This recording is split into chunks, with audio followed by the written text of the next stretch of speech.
తమిళ దిగ్గజ దర్శకుడు భారతీ రాజా కన్నుమూశారు. భారతీ రాజాకు 84 ఏళ్ల వయసు. అయితే కొంతకాలంగా అనారోగ్య సమస్యలతో బాధపడుతున్నారు భారతీ రాజా. చెన్నైలోని ఓ ఆసుపత్రిలో చికిత్స పొందుతూ బుధవారం ఆయన తుదిశ్వాస విడిచారు.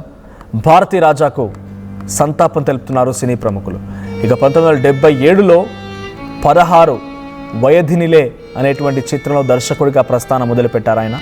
ఇక తెలుగులో ఆరాధన, సీతాకోకచిలక, కొత్త జీవితాలు ఈ సినిమాలు తీశారు. తెలుగులో క్లాసిక్గా నిలిచిపోయారు ఆయన సీతాకోకచిలకతో అనే సినిమాతో. భారతీ రాజాకు 2004లో పద్మశ్రీ పురస్కారం కూడా లభించింది.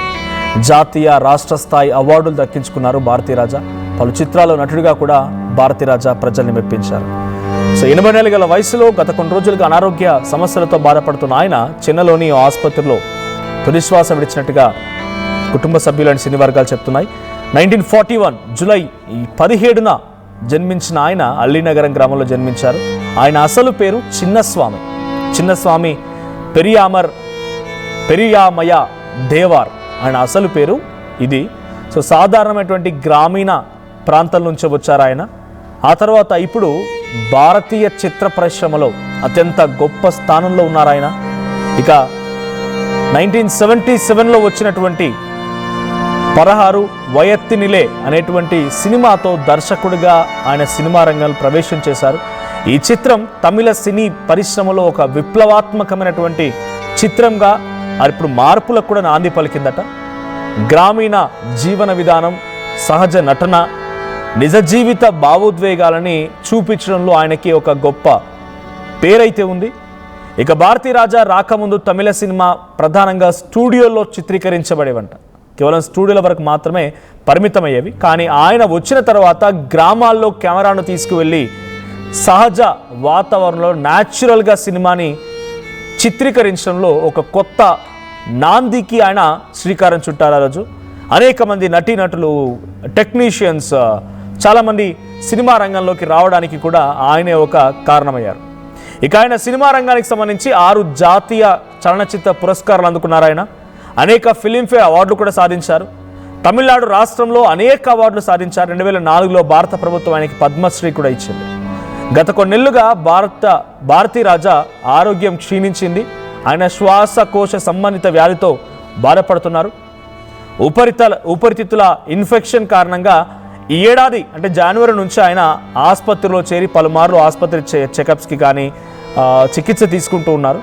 2025 మార్చిలో ఆయన కుమారుడు, నటుడు మరియు దర్శకుడు మనోజ్ భారతీ రాజా కూడా ఆయన గుండెపోటుతో మరణించారట. కుమారుడి మరణం భారతీ రాజా పైన చాలా పెద్ద ప్రభావాన్ని చూపించింది. కుటుంబ సభ్యులు, సన్నిహితులు చాలా వరకు కూడా ఆయన కొంత ఇమ్యూనిటీ పవర్ తగ్గిపోతోంది. కుమారుడి మరణం తర్వాత నుంచి ఆయన కొంత కామ్ అయిపోయారు, ప్లెజెంట్ అయిపోయారు, బయటికి ఎక్కువగా రావడం, ఎవరితో మాట్లాడడం లేదంటూ కూడా చాలా ఆవేదన వ్యక్తం చేశారు. ఇక సినీ రంగం పైన ప్రజెంట్ ఆయన మార్క్ ఒకటి ఉండిపోయింది. ప్రజెంట్ ఆయన మరణ వార్తతో దర్శకులు, ప్రముఖ నటులు, నిర్మాతలు అందరూ కూడా ఆవేదనకు గురవుతున్నారు. ఇక గ్రామీణ కథల మహర్షి అనేటువంటి బిరుదును కూడా ఆయనకి సినీ రంగం ఇచ్చిందట. సినీ ప్రపంచం ఆయన ఈ రకం గుర్తు చేసుకుంటుంది, గ్రామీణ కథల మహర్షి అంట. ఇక ఆయన మరణంతో ఒక్కసారిగా షాక్కు గురయ్యారు అంతా కూడా. ప్రజెంట్ భారతీ రాజా మరణం కొంత తీవ్ర దిగ్భ్రాంతి గురి చేస్తోంది. తమిళనాట ఇప్పుడు ఈయన మరణ వార్త అందరినీ కూడా షాక్కు గురి చేసింది. ఇప్పుడు తమిళ సీఎం విజయ్ కూడా నివాళులర్పించే అవకాశం ఉంది.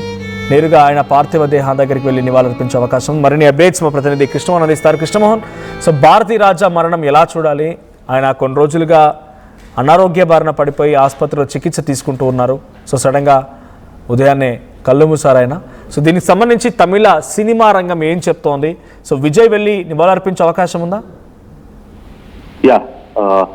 మనోజ్, బేసిక్గా తమిళనాడులో ఒక దిగ్గజ దర్శకుడు మరియు నటుడు కూడా చాలా సినిమాల్లో ఆయన ఒక మంచి పేరుని, గుర్తింపుని తెచ్చుకున్నారు. అయితే ఆయన ఈ తెల్లవారుజామున భారతీ రాజా ఈరోజు తెల్లవారుజామున ఒక ప్రైవేట్ ఆసుపత్రిలో మరణించారు. ఇటీవల కాలంలో ఆయనకి కాలేయంకి సంబంధించి కొన్ని సమస్యలు రావడంలో గత కొంతకాలంగా చికిత్సలో ఉన్నారు. తర్వాత ఒక 15 రోజుల క్రితం నుంచి ఆయనకి కొంత అది తీవ్రంగా ఉండటంతో హాస్పిటల్లో కూడా చేర్చిన పరిస్థితి. ఇటీవల చివరి సమయంలో కూడా ఆయన 2-3 సినిమాలని నటించే ప్రయత్నం. ధనుష్తో కూడా ఒక సినిమాని లాస్ట్ చివరి సినిమాగా అంటారు. ధనుష్తో కూడా ఒక సినిమాని తీశారు.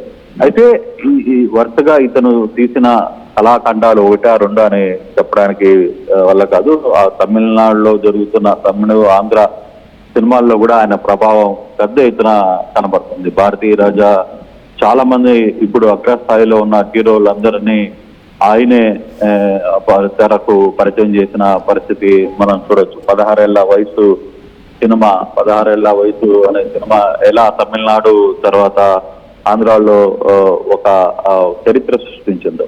ప్రధానంగా ఆయన గ్రామీణ ప్రాంతాల్లోనే సినిమాలని ఎంచుకోవడం, ఆ గ్రామీణ కథలను బేస్ చేసుకుని ఒక కళాఖండాలను తీసే ప్రయత్నం ఆయన చేస్తూ ఉంటారు. దాదాపుగా 120 సినిమాలు పైన ఆయన తీశారు. తర్వాత ఒక 25 సినిమాల పైన ఆయన నటించారు. ఆయన నటనకు కూడా అవార్డ్స్ వచ్చిన పరిస్థితి. ఇక సినిమాలకు సంబంధించి ఆయన తీసిన డైరెక్షన్స్ లో దాదాపుగా 20 పైగా అవార్డ్స్ వచ్చాయి. పద్మశ్రీ అవార్డు కూడా ఇటీవలే ఆయనకి సొంతం చేసుకున్నారు. ఇటువంటి ప్రఖ్యాతిగాంచిన దర్శకుడు ఈరోజు చనిపోవడం తమిళనాడు కొత్త పూర్తిగా విషాద ఛాయల్లో ఉంది. సినీ పరిశ్రమ మొత్తం కూడా విషాద ఛాయల్లో ఉంది. ఇటీవల కాలంలోనే తన కుమారుడు కూడా మరణించారు గుండెపోటుతో. అతన్ని హీరోగా పరిచయం చేసి అతన్ని ఒక అగ్రస్థాయిగా నిలబెట్టాలనుకున్న సమయంలో ఆయన గుండెపోటుతో మరణించిన తర్వాత ఆయన పూర్తిగా కూడా కొంత మెంటల్ గా అప్సెట్ అయ్యారు. తర్వాత శారీరకంగా కూడా కొంత సిక్ అయిన నేపథ్యం అయితే మనకు తెలుసు. సో కంప్లీట్ గా ఇప్పుడు 1977లో ఏదైతే తన ప్రస్థానాన్ని స్థాపించారో దాదాపుగా 50 ఏళ్ళు వీళ్ళ పరిచయం. ఒకవైపు ఎస్పి బాలసుబ్రహ్మణ్యానికి కూడా సినిమా పాటలు దర్శకుడుగా వీళ్ళిద్దరికీ ఉన్న అనుబంధం మామూలు విషయం కాదు.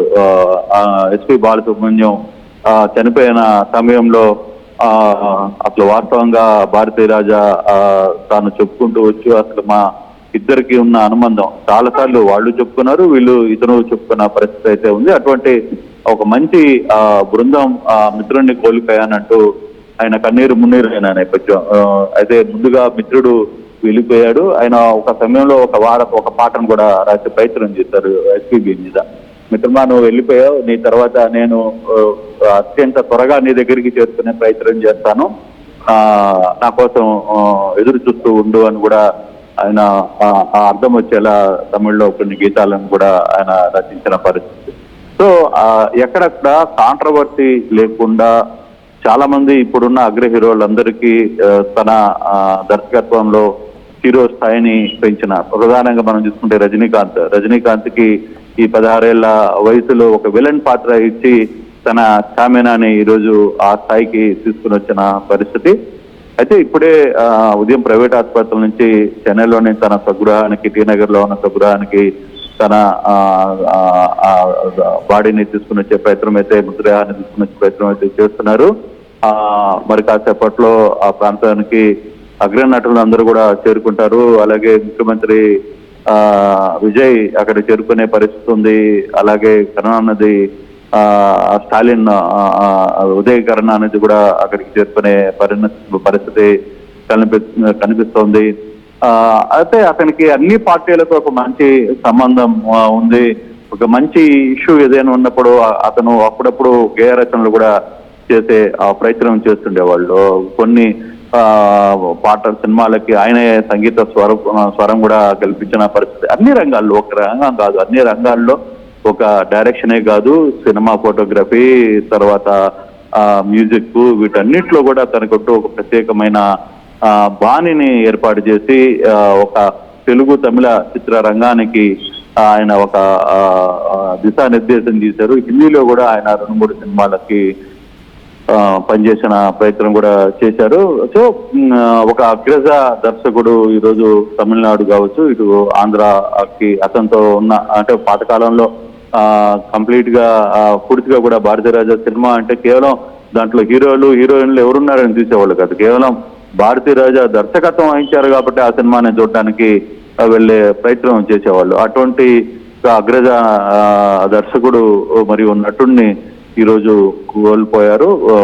చూడాలి, ఈరోజు సాయంత్రం తన అంత్యక్రియలు కూడా జరుగుతాయని చెప్పి తెలుస్తుంది. కానీ తమిళనాడు చిత్ర పరిశ్రమ, ఇటు ఆంధ్ర చిత్ర పరిశ్రమ కూడా పూర్తి స్థాయిలో కన్నీరు అవుతున్న పరిస్థితి మనం చూడొచ్చు. మన right, thank you Krishnamohan. So మొత్తంగా భారతీ రాజా మరణం ఒక్కసారిగా తమిళ చిత్ర పరిశ్రమని షాక్ గురి చేసింది.